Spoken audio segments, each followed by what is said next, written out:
So continuing in part 5, we are now in the crinoline period, 1850 to 1870.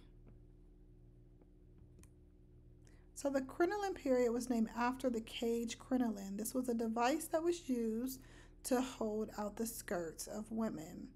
This period is noted by the encouragement of dress reform and an increase in ready-to-wear production. The establishment of the first French couture house, which was the House of Worth, and also Levi's. Charles Frederick Worth founded the first French couture house in 1858 called the House of Worth. He helped Paris become the fashion center of Europe.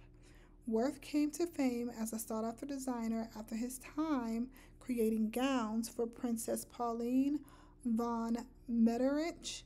He created gowns for clients such as Queen Victoria and Cora Pearl. His unique style included his ability to design pieces that were interchangeable. Sleeves could fit with any bodice, and bodices could fit with any skirt. The 1848 gold rush brought miners to California in search of gold. As a resolution to their complaint that their jeans wore out quickly and that their pockets ripped out, tailor Jason Davis reinforced the pockets with rivets. However, when Davis did not want to patent his design, Levi Strauss did, leading to what we now know today as Levi's.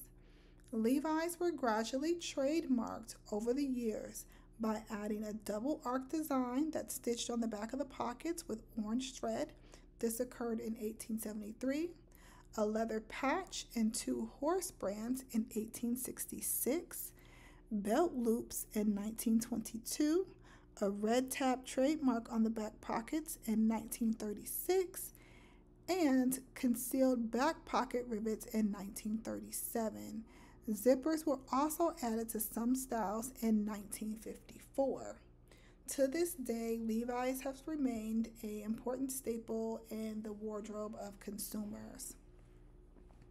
So the term blue jeans was derived from the color and the name of the fabric. So jean is a heavy twill weave cotton. So jeans or Levi's became the basic item of work clothing for farmers, cowboys, and laborers. So the first patent for sewing machines was filed in 1840s. Initially, the first machines were quite expensive. However, Isaac Singer came along and he developed one of the most successful sewing machines.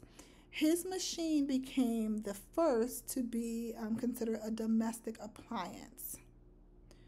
So sewing machines proved to be useful during the Civil War as uniforms were able to be readily available to the soldiers within the Civil War.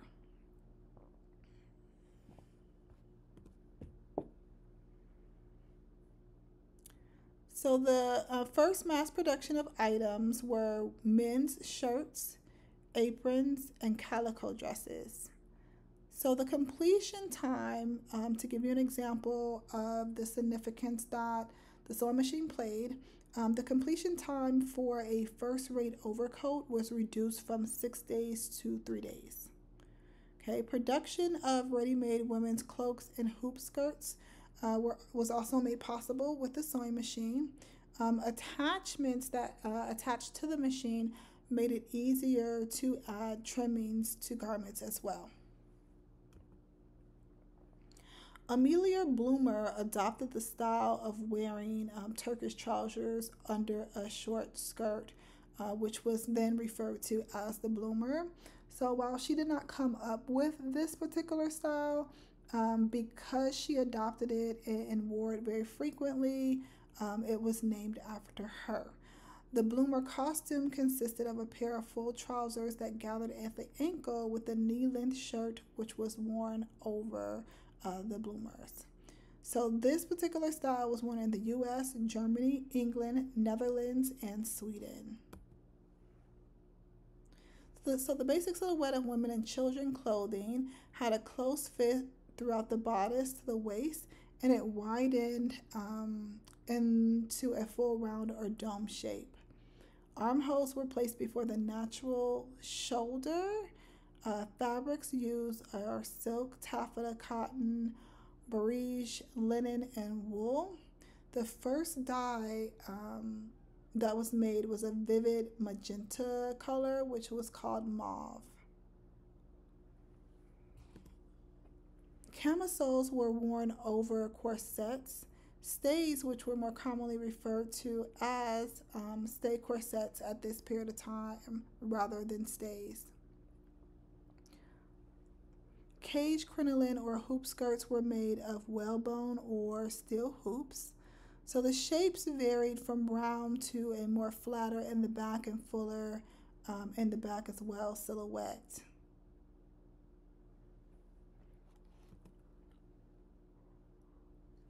Day dresses were created in the following styles. There was a one piece that consisted of a bodice and a skirt sewn together. There's the princess style that does not have a waistline seam. And then there were two or more pieces with matching but separate bodices and skirts.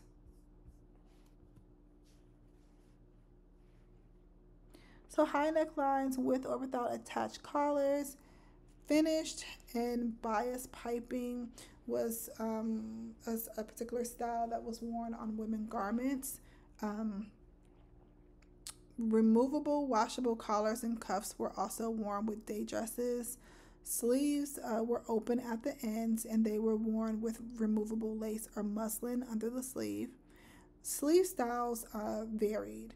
So they could have been bell-shaped, pagoda-shaped sleeves, sleeves with double ruffles, etc. So your bell-shaped sleeves are narrow at the shoulder and they gradually widen, ending between the elbow and the wrist. Your pagoda sleeves were narrow at the shoulder and expanded abruptly to a wide mouth at the end. So there were some variations of closed sleeve shapes, which included the sleeves being pleated into the armhole with release fullness, sleeves that closely fitted to the wrist with epaulets at the armhole, or sleeves that were made up of a series of puffs from the shoulder to the waist.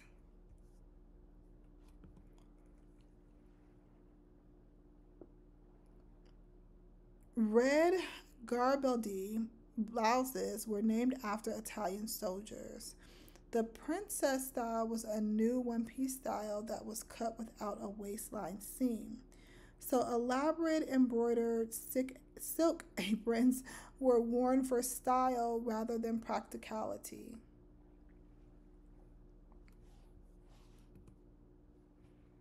So day and evening dresses differed mainly by the neckline, the sleeves, the fabric type, and the decoration.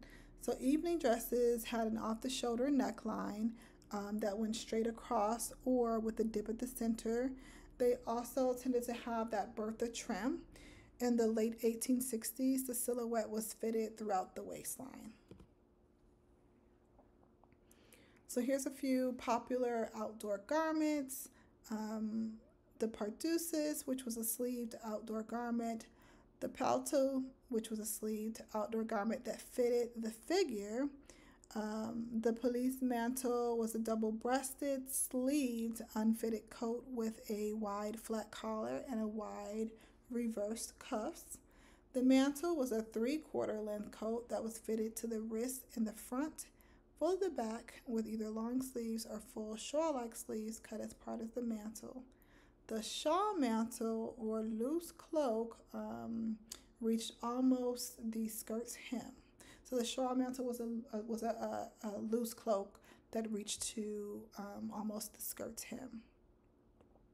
The Talma mantle was a full cloak with tasseled hoods or a flat collar. The rotunde was a shorter version of the Talma mantle, and the burnous is a hooded cape. The zuva was a short collarless jacket trimmed with a braid that was often worn with the Garibaldi shirt. The Zouave jackets were derived from the uniforms of the Algerian troops that fought as part of the French army.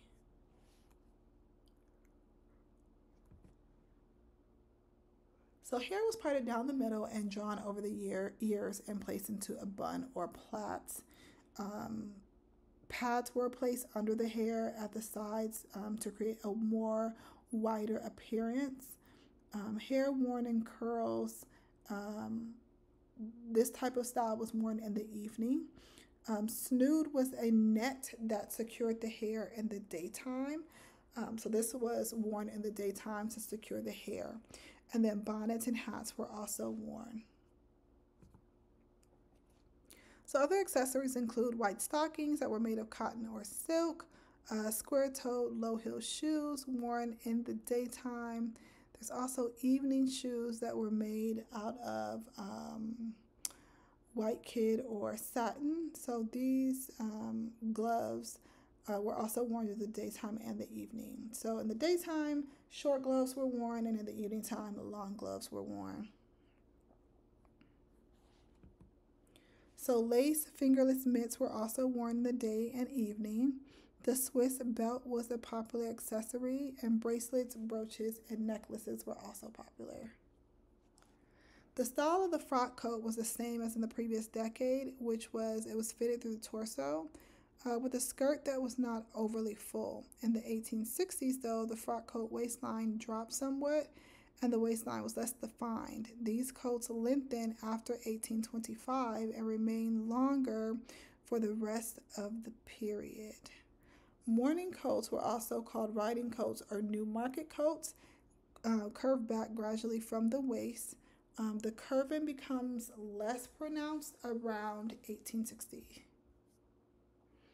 The sack jacket or the lounging jacket in England was a loose, comfortable jacket with no waistline.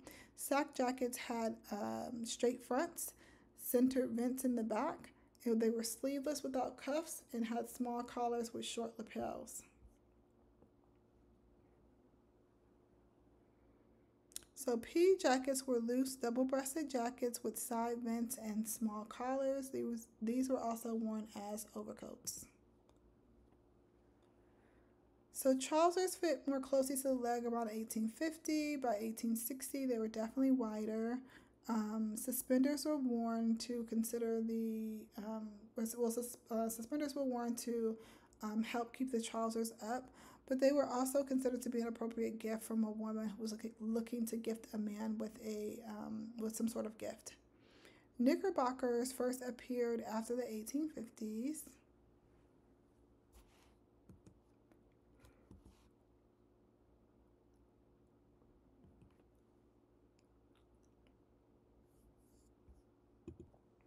So coat styles included overcoats that had a lesser and more comfortable fit, the Chesterfield, which was either single or double-breasted, the frock coat, which was cut along the same lines as a frock coat, but longer, so I should say the frock overcoat, and the Inverness cape, which was a large, loose coat with a full sleeve and a cap ending at the wrist. The raglan cape, in spite of the name, is a full overcoat with an innovative sleeve construction. Instead of setting the sleeve into a round arm side, it was joined in an additional hole seam running from one underarm to the neckline. Hair was worn short and either curly or waved. Side whiskers were worn as well. In the 1850s, mustaches were more popular, and top hats still had the dominant style for headdress. Other styles did include the wake and stanchion hat.